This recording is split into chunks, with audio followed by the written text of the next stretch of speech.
I brought up a number of videos where I talked about probation, and I also talked about violations post probation, and I wasn't entirely clear on those. Both carry with them stigmas, and that was my point. And the stigmas are different.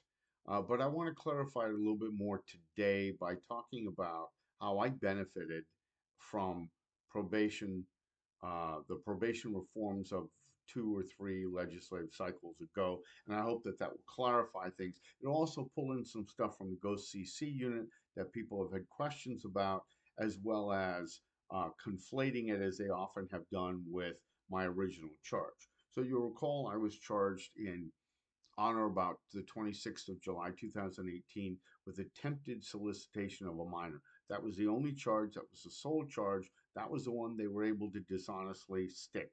No other charges happened despite what it said in the affidavit, much to my shock and horror that supposedly there was a kid who came forward and said that I had shown him pornography. I said child pornography because that would be the major thing that they asked me about, the thing that they wanted to know about, and presumably what they were looking for when they raided my house on the 26th of July before I bonded out um, of jail. Having bonded out of jail, I was returned to jail in March of 2021, right during COVID, because of the action of Ghost CC Unit. Because they lured me to a park pretending to be an adult named Josh, who was in one of my pre-COVID meetup groups, one having to do with either the autism one, where I was trying to find some playmates and stuff for my daughter and provide some support for adults, or in the second one, which had to do with father's rights, because I had been pummeled in the courts, despite the fact that I was working 5 jobs, taking care of my daughter's needs, my stepson's needs, and my ex-wife's needs. So that just gives you a little bit of the background of it. So in when I was arrested in March of 2021, I was sitting in there, and I had wanted to get out, but that was denied. Not because Ghost CC Unit's evidence was so amazingly wonderful. It was denied because Judge Devine of the Fairfax Court said, well, you've already been on appeal. The lower court rejected you. The Virginia Supreme Court rejected it.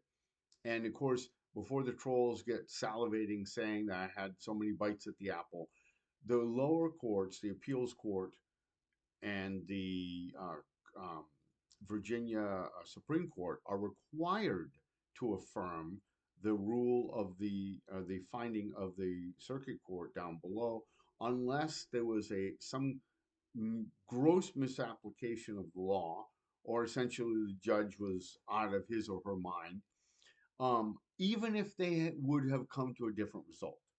That's in the law. You can look it up. So I was stuck in jail, and I'm waiting in jail to do my 7 months. Um, and I understood the judge's position with that, even though I disagree vehemently with his terrible decision making. Uh, as a matter of procedure, I might as well stay. So there I stayed. In the process, though, I learned that the county had decided that they would that there was enough evidence based on what Ghost had said to charge me, even though they said don't worry about it when I left that day. Um, and the state patrol was also interested. I was not happy about that. I didn't want additional charges. I'm going to get to the probation reform rule in just a minute. Very soon, the county said, well, there's nothing here. We're dropping it. The county attorney at the time said, there's the video has been heavily edited.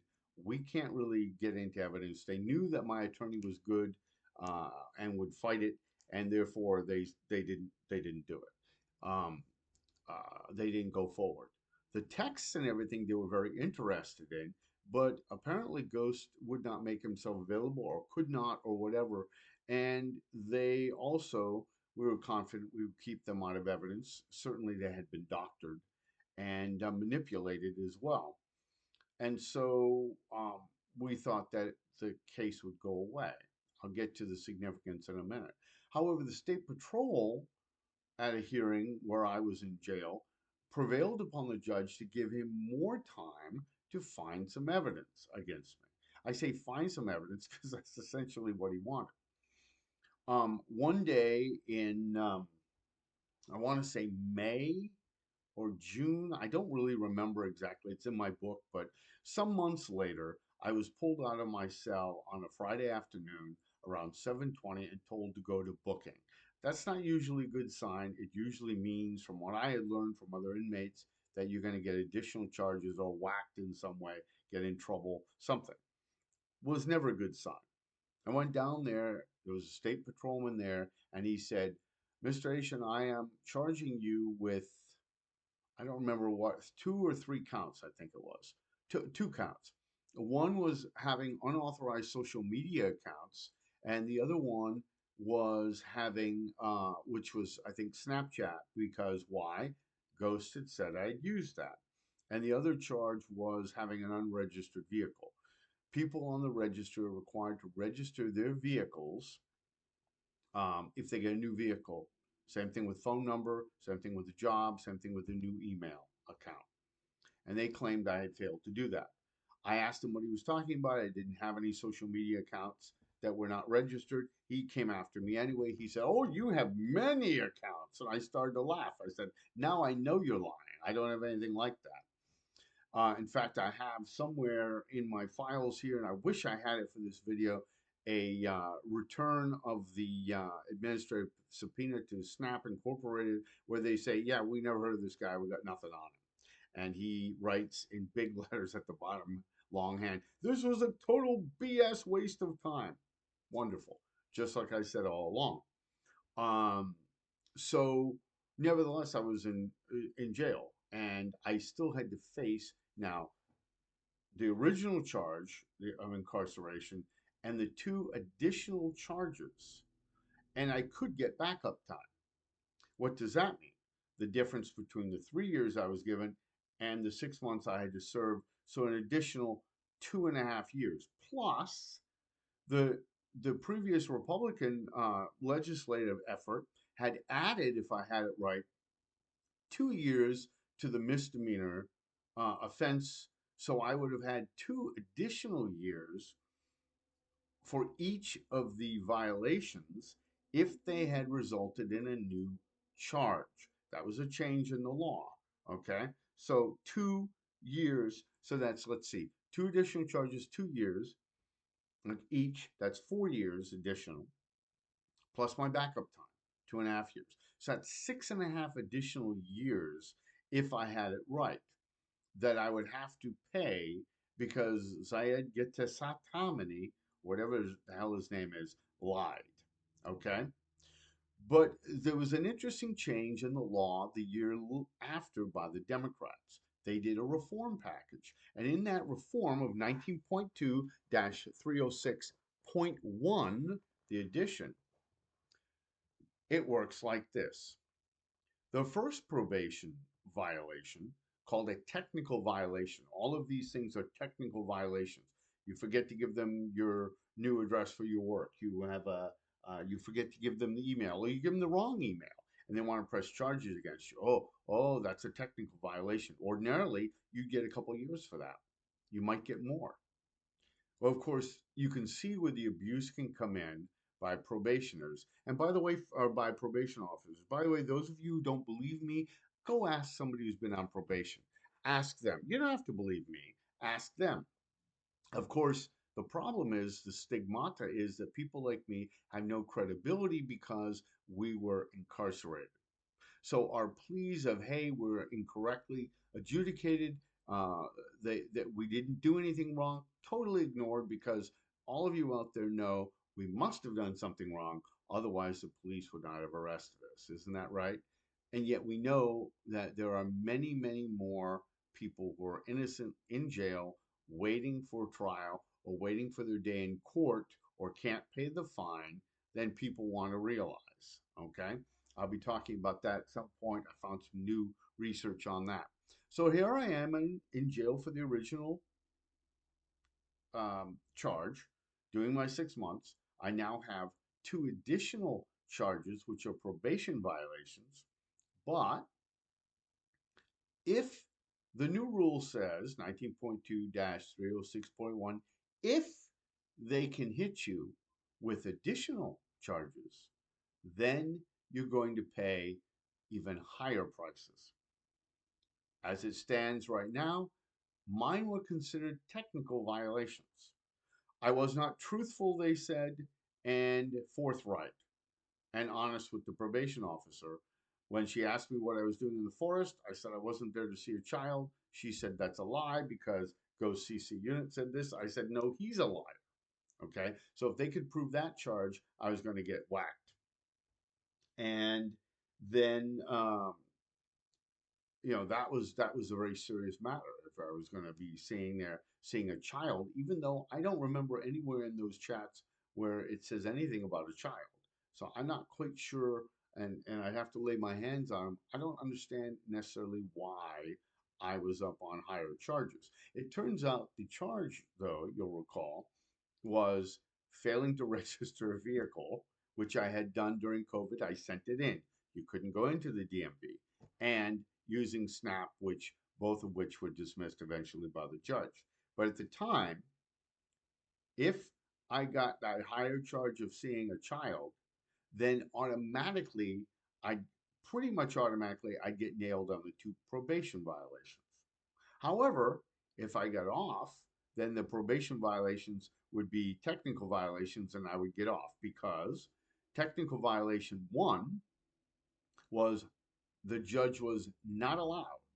The It's very explicit in the law. The judge is not allowed to give you jail time. For the second one, there's a presumption against jail time, particularly if, as in, say, a drug case, a 2 week or 3 week time in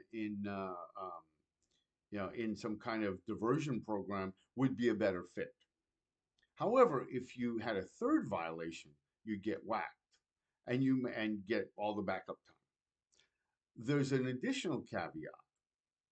Technical violations are not one, you know, at a time. In other words, a probation officer would ordinarily hit you with as many as they can get away with, and that would be one additional charge. Knowing this, the legislature very wisely put this together and said the complaint of the probation officer counts as one technical violation, no matter how many they stuff into there. Okay, so I had one technical violation. So no jail time, no backup time, unless they can get a new charge. So what do you think happened? The state patrol came in, remember, and said, "Oh, judge, I need more time. I mean, there's got to be something here." And he got his 3 or 4 months, and this is what he came up with: um, verify that I had a Snap account, which did not turn out, and because I had said I did. And the second one was failure to register my vehicle. Both were dismissed by the court as nonsense. And so you would expect the probation violation to also be dismissed. But there was this weird wrangling toward the end of, it would have been December, right around December 19th or 20th of 2021, the last time I was in court, where they were pressing pretty hard for me to get some jail time of some sort. And they were even arguing back and forth a little bit at one point because a Loudoun County judge had declared the technical violation bit unconstitutional. Not surprising, he was a former prosecutor. But they wanted to give me some additional time anyway. I guess for the unspeakable audacity of putting them through this while I was trying to defend myself from something I didn't do. And so I was very upset because I was upset with my attorney because I said, "You said I'm not going to have any jail time." And I remember reading him 19.2-306.1 over the phone right after it was passed, saying, "You need to check into this." And he was yelling at me over the phone. We were yelling back and forth because he said, "You need to give me time." And I said, "I'm giving you time, but I'm pointing you in the right direction. Use it." And so ultimately, though, the judge, Judge Devine, stopped everything. He said, "You know what? I'm not going to hear any more on this case." He said, "The charges are dismissed." But then he read me the riot act. He gave me this big long speech of which I remember this much. He said, I know you did it. I know you did it the first time. The long arc of the law will come around and bite you in the butt. And eventually you're going to be back here. And I know you're a repeat offender and blah, blah, blah, blah, blah, blah. It's been 3 years. Nothing's happened because that's not me. But of course, the supreme arrogance of judges and prosecutors is that they just don't want to admit when they've made a mistake. So I hope that clarifies a little bit of some of the questions some of you have asked me about it. Also talks about the law, 19.2-306.1. I think it's a model for many states. They ought to have that law because it cuts down on the abuse by probation officers. It also clarifies whether somebody did, if you really did something, you caught those additional charges that can be used against you. So I think is a good balancing act, allowing the prosecution an ability to come after you, but is a humane way of looking at probation and stopping all these stupid little technical violations that put people in jail and feed the prison industrial complex, feed the commissary, feed the people who run the phone banks, etc., to charge the usurious rates. So I hope that answers your questions.